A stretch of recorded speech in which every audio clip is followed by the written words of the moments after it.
People buy from people. The best sales are the ones that excel at networking and are great at building relationships. B2B event marketing is a proven strategy to increase pipeline generation and to shorten sales cycles.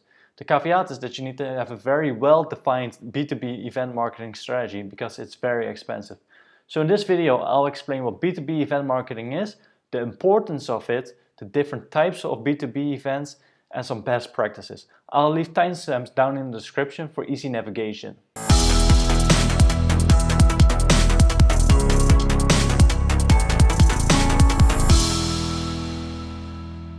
Hey, this is Ricky, founder of Markletic, and if you like this video about B2B event marketing, consider subscribing and liking this video. I'll be posting a lot more B2B event marketing strategies to this channel. What is B2B event marketing? B2B event marketing is an offline lead generation tool and therefore a pipeline generation tool that B2B companies use.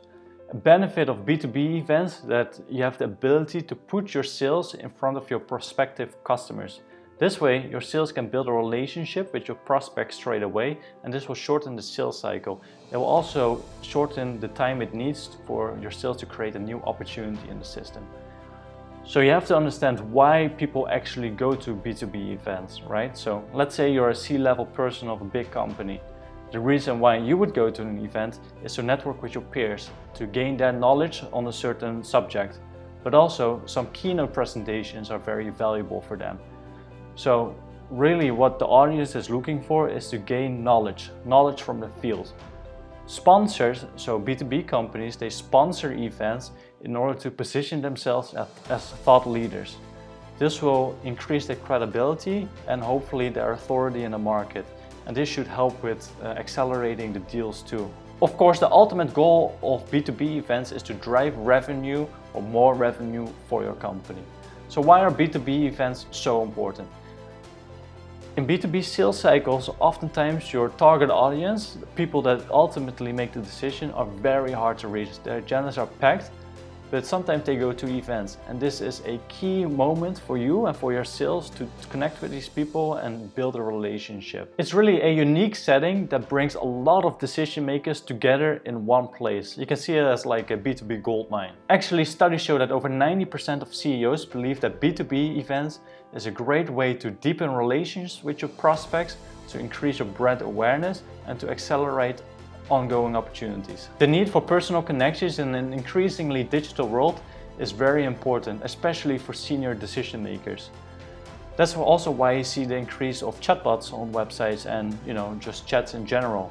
People need to be able to talk to other people. People are very social human beings. And of course at an event, when you're seeing someone face to face, it helps because you're able to build that relationship with your prospects straight away. And for the audience, if they can network with someone face to face, that is also very beneficial because of course in an increasingly digital world, you also have to worry about track records, emails can be tracked, video calls can be recorded. And when you have a face-to-face conversation with someone, you can usually talk about subjects that you wouldn't normally talk about in an email thread or in a virtual chat. However, B2B events, they are very expensive to attend. I've paid sponsorship packages of over 200,000 euros just to attend one event. So of course you need to have a very good digital marketing strategy and an event marketing strategy in general to get more return on investments out of the events. So I've written a few posts about this, so I'll leave some links down in the description where you can check how you can implement some digital marketing strategies that help drive more revenue out of your event and other strategies that help you to get more deals from events. And it must be noted that over 41% of B2B marketers say that B2B events is the single most effective lead generation strategy. So of course there's a lot of different types of events. There's events that you set up yourself, right? So the company hosts the events. Think about roundtables, think about user groups, etc.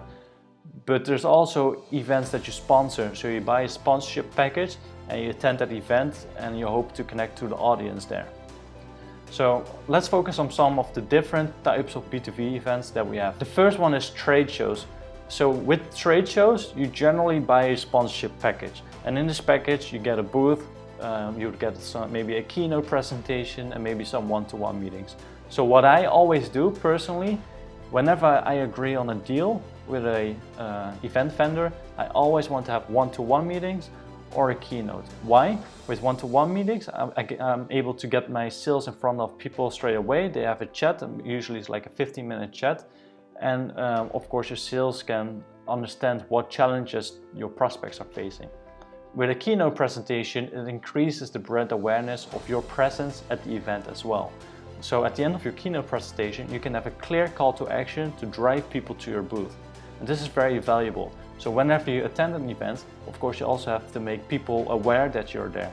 So if you have a stand, for example, it's not just enough to just have that stand and not do anything else. You need to have a plan how you're going to drive audience to your booth for your sales to have more conversations with your prospects. Generally at B2B trade shows, your sales will be giving away some giveaways. Always make sure to have high quality giveaways. Don't go to trade shows with cheap stuff, especially if they're senior B2B decision makers, you want to impress them. And if you have some cheap stuff, they're just going to throw it away, or they might not even get it at all. And actually, if you have high quality giveaways, people might come to your booth. So what I sometimes do as well is I have a raffle at my booth at a certain time. I promote this on the event, and then it can be something quite expensive, like $300 for example, like headphones. And what this does is it allows people to come to my booth. They all participate.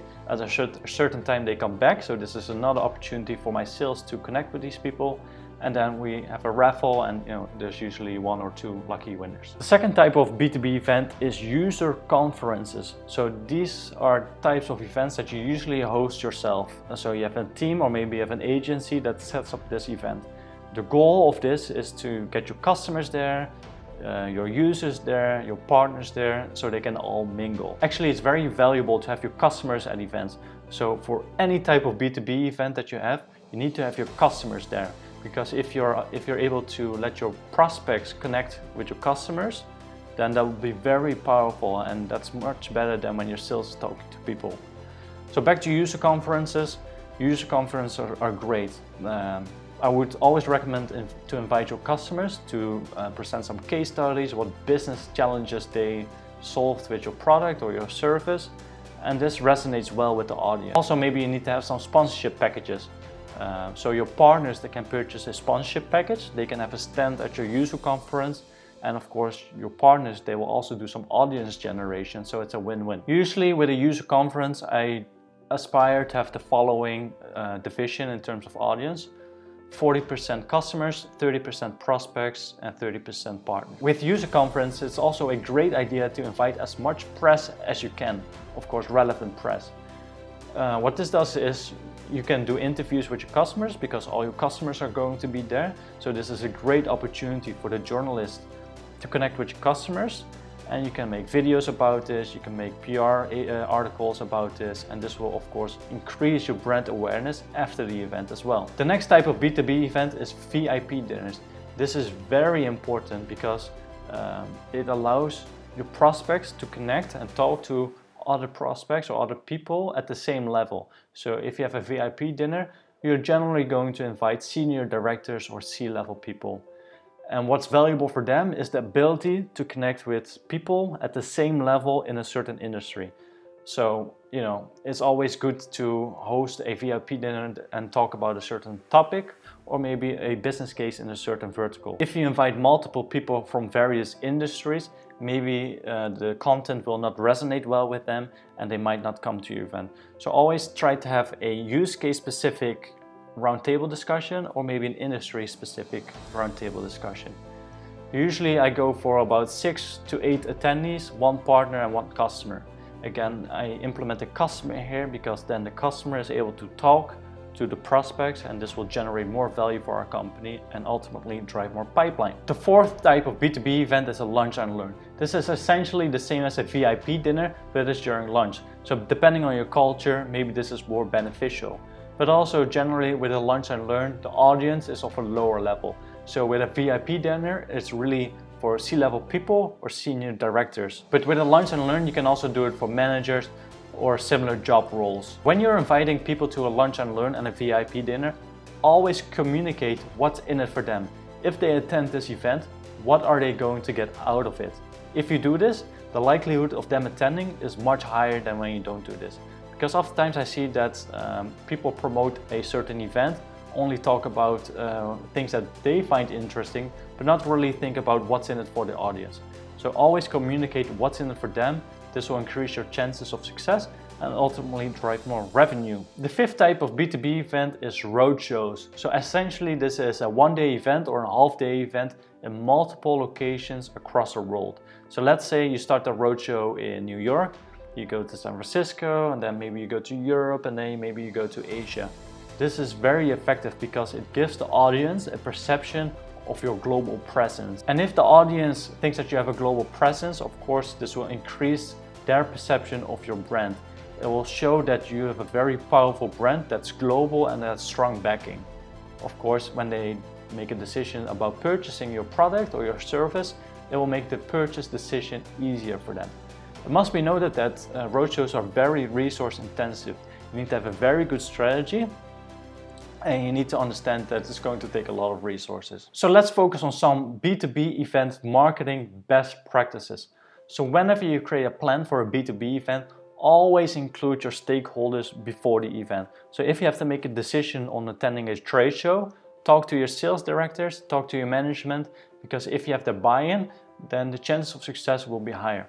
You also need to have a very strong digital marketing strategy to support your events. So I'll leave a link down in the description with an article that I wrote about the best B2B event marketing strategies, digital marketing strategies that you can implement to drive more revenue. An alternative to in-person B2B events are virtual events. This is very powerful as well because for one, it requires less resources. People don't have to travel, so it's easier for people to attend these events. It's more scalable, of course, as well. And actually, I've made a video about how to set up a virtual event, including the technical equipment that you need, the hosting platforms that you need, and everything you need to make a virtual event a success. So I'll leave a link down in the description for you to watch that video as well. The next best practice is customers. So I already talked about it a little bit in this video, but customers will allow you to get more value out of B2B events. If the customers are speaking for you, it's much more powerful than when your sales is doing the talking. So always try to host B2B events together with your customers and your prospects and maybe your partners. It should be your ultimate goal to let your customers and your prospects mingle so they can talk about their business problems and their solutions without you interfering. This is very powerful and should not be overlooked. The next best practice is one-to-one meetings. Whenever you do a B2B event or whenever you participate in one or whenever you create one, always try to get one-to-one meetings because this allows your sales to connect to your prospects straight away. It allows them to build a relationship, which is very powerful. And essentially it's like a speed date. So your sales will talk about their problems, your sales will make notes, and then they'll follow up after the one-to-one meeting. So at the end of the one-to-one meetings, your sales should be very determined in setting a follow-up meeting. The next best practice has to do with follow-up. So actually C-level people expect people from events to follow up 1 or 2 days after the event. So whenever you set up a B2B event or whenever you attend a B2B event, this must be noticed. Your follow-up should start at the day after the event. If your event finishes at night, the first thing your sales has to do the next morning is to follow up. C-level people are actually expecting this. So make use of this because they have very busy schedules. They have made time available in their schedules the next 2 days after an event for follow-up. So make use of this time. If you don't do this, your sales is going to have a much higher time connecting to these C-level people, and this will result in driving less revenue out of the event as possible. So always start follow-up right after the event. This means that your marketing automation should be perfect. If you want more B2B event marketing strategies, look down in the So if you want more B2B marketing strategies, if you want more B2B event marketing strategies, have a look down in the description. I'll leave a lot of resources so you can drive more revenue out of your events and out of your virtual events. Also, like I said, I'll include some digital marketing strategies that you can implement to make the events more successful. So this wraps up this video. I hope you liked it, and if you did, consider liking this video and subscribing to this channel because there will be a lot more where this came from.